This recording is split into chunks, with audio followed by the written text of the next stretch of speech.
खाद्य सुरक्षा दिवस पर हम आपको देश के उस खास राज्य के विषय में बताने जा रहे हैं जहां पर खाद्य सुरक्षा पर पहली बार काम शुरू हुआ और आज छत्तीसगढ़ में खाद्य सुरक्षा पर किस तरह का काम हो रहा है, इस तमाम मसले पर बातचीत करने के लिए हमारे साथ खाद्य आयोग के अध्यक्ष हैं गुरप्रीत सिंह बाबरा जी। सर, बहुत बहुत स्वागत है आपका। ईटीवी भारत में देश में खाद्य सुरक्षा कानून लागू हो गया है, छत्तीसगढ़ में इसका काम किस तरह से चल रहा है और आप लोग कैसे निगरानी करते हैं, क्या उपलब्धि दिखती है? सबसे पहले मैं ईटीवी को बहुत बहुत धन्यवाद दूंगा कि इन्होंने आप लोगों ने इतना अच्छा खाद्य सुरक्षा का मुद्दा पे चर्चा किया। जिस समय मैं खाद्य आयोग का अध्यक्ष बना उस समय यहाँ कहीं खाद्य आयोग के बारे में किसी को बहुत जानकारी नहीं थी और खाद्य आयोग कि जब कार्यालय पहुंचा तो वहाँ कोई शिकायत नहीं थी, कोई लंबित प्रकरण नहीं था, लोगों को जानकारी ही नहीं थी कि खाद्य आयोग में कुछ शिकायत भी होती है।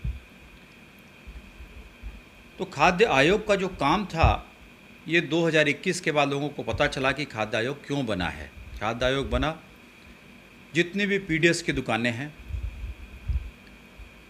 उनमें जो हम फ्री में या कम दर में, सब्सिडाइज्ड दर में जो राशन लोगों को देते हैं उसकी निगरानी करना, साथ ही जो हम पूरक पोषण आहार देते हैं महिला बाल विकास के द्वारा या ट्राइबल हॉस्टल में जो हम चावल देते हैं पीडीएस शॉप से ही, और मध्याह्न भोजन जो एक बहुत महत्वपूर्ण कड़ी थी उसमें भी पूरा पीडीएस शॉप से और हमारी सरकार ने सब्सिडाइज्ड कीमत में वहाँ राशन का वितरण किया। इन सब को निगरानी करने के लिए कि इसका सबको सही मात्रा में ये मिल रहा है कि नहीं, अंतिम व्यक्ति को सही दर पे मिल रहा है कि नहीं, सही समय से मिल रहा है कि नहीं, ये देखने के लिए, इसकी निगरानी के लिए खाद्य आयोग ने अपना काम शुरू किया। और छत्तीसगढ़ में 2021 में सबसे पहले हम लोगों ने इसके टोल फ्री नंबर लाया और टोल फ्री नंबर लाने के बाद इसका वेबसाइट का निर्माण किया। वेबसाइट के निर्माण करने से खाद्य आयोग में हर प्रकार की शिकायतें आने लग गई। जब शिकायत करने की किसी को उपयुक्त स्थान का ही पता नहीं होगा तो वो शिकायत कहाँ करेगा, और जब तक शिकायत नहीं करेगा, उसका निराकरण नहीं होगा तो शासन की तरफ उसका विश्वास कैसे होगा। इस चीज़ को हमने ध्यान रखते हुए इस काम को सबसे पहले किया।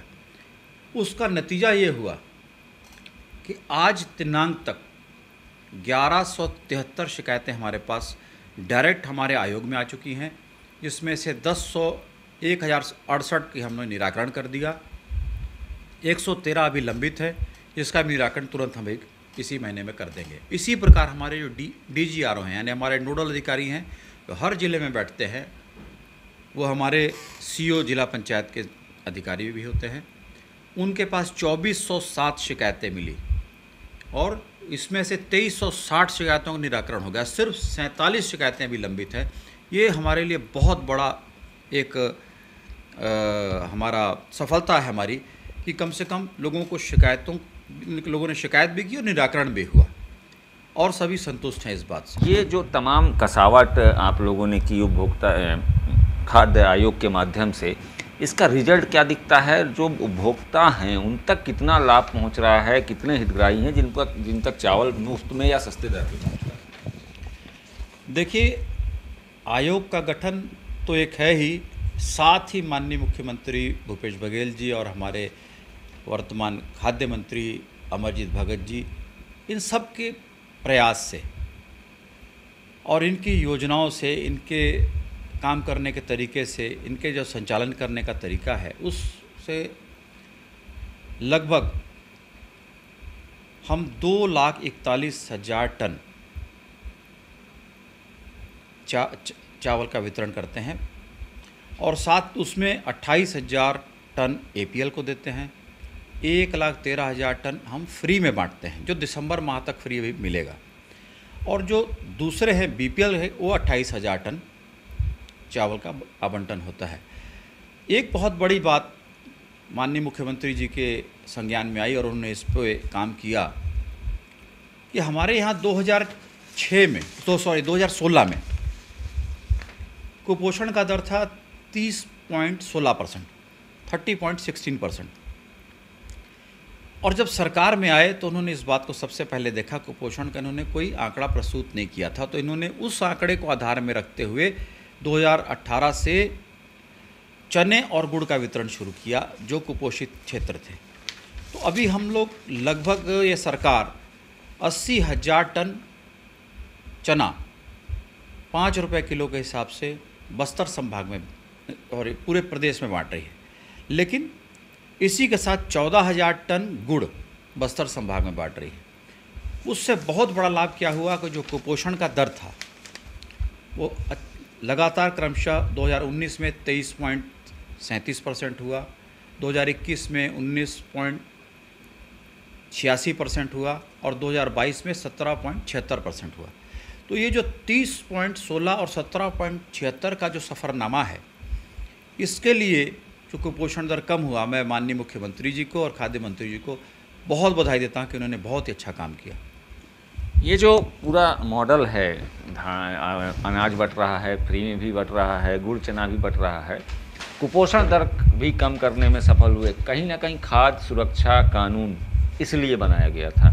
क्या लगता है, आप आयोग के अध्यक्ष के रूप में आप कितने संतुष्ट हैं, या अभी लगता है कि कुछ और ऐसे काम हैं जो करने चाहिए खाद्य सुरक्षा अधिनियम के लाभ जनता तक पूर्ण रूप से पहुंचाने के लिए? ये बड़ा महत्वपूर्ण सवाल है। जिस समय ये सरकार आई थी उस समय 286 उचित मूल्य दुकानें ऐसी थी जो पहुंच विहीन थी। वहाँ बरसात में हम लोग राशन नहीं पहुंचा पाते थे। लेकिन आज वो स्थिति बिल्कुल बदल गई है। अब सिर्फ 36 दुकानें बच गई हैं जो पहुंच विहीन हैं और बहुत जल्दी सरकार पुल पुलिया का निर्माण करके और उसमें बरसात में भी राशन पहुंचाएंगे, ऐसा इनका मेरा मानना है। क्योंकि उससे पहले वहाँ पहले से राशन पहुंचता था और उनका रखरखाव उचित नहीं होने से अब पुराना जैसा भी मिल पाता था लोगों को। उसी प्रकार जब हमारे प्रदेश में नक्सली समस्या बहुत ज़्यादा थी पिछली सरकारों में, उस समय एक सलवा जुड़ूम करके एक इन्होंने प्रोग्राम लाया था। उसके तहत इन्होंने बहुत सारी दुकानों को गांव से उठा के सीआरपीएफ कैंप और बटालियन के आसपास शिफ्ट कर दिया था। उससे ये नुकसान हुआ कि बहुत सारी दुकानें कोई 25 किलोमीटर दूर हो गई, कोई 50 किलोमीटर दूर हो गई, कि 20 किलोमीटर दूर हो गई। तो लोग राशन लेने के लिए जाने में उतनी दूर बहुत दिक्कत महसूस करते थे।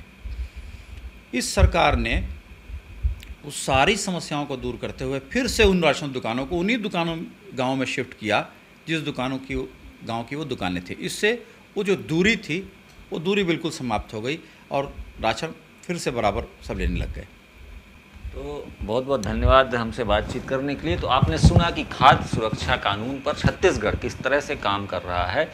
यहाँ पर तमाम जो आंकड़े इन्होंने बताए कि कितना चावल फ्री में, कितना चावल कम दर पर बांटा जा रहा है, इसके साथ जो बड़े काम हो रहे हैं वो यहाँ पर कुपोषण दूर करने के लिए चना और गुड़ वितरण करने से हो रहा है। और इसके साथ ही जो दूरस्थ राशन की दुकानें थी उनको नज़दीक लाया गया और जो पहुँच विहीन गांव थे जहां राशन पहुंचाने के लिए पुल पुलियों का निर्माण करना था, ऐसी समस्याओं को भी ख़त्म किया गया है। और कुछ जगह जो कुछ आज भी ऐसे गांव हैं जहां पहुंचना मुश्किल है, ऐसी जगहों पर काम करने के लिए सरकार आगे बढ़ रही है।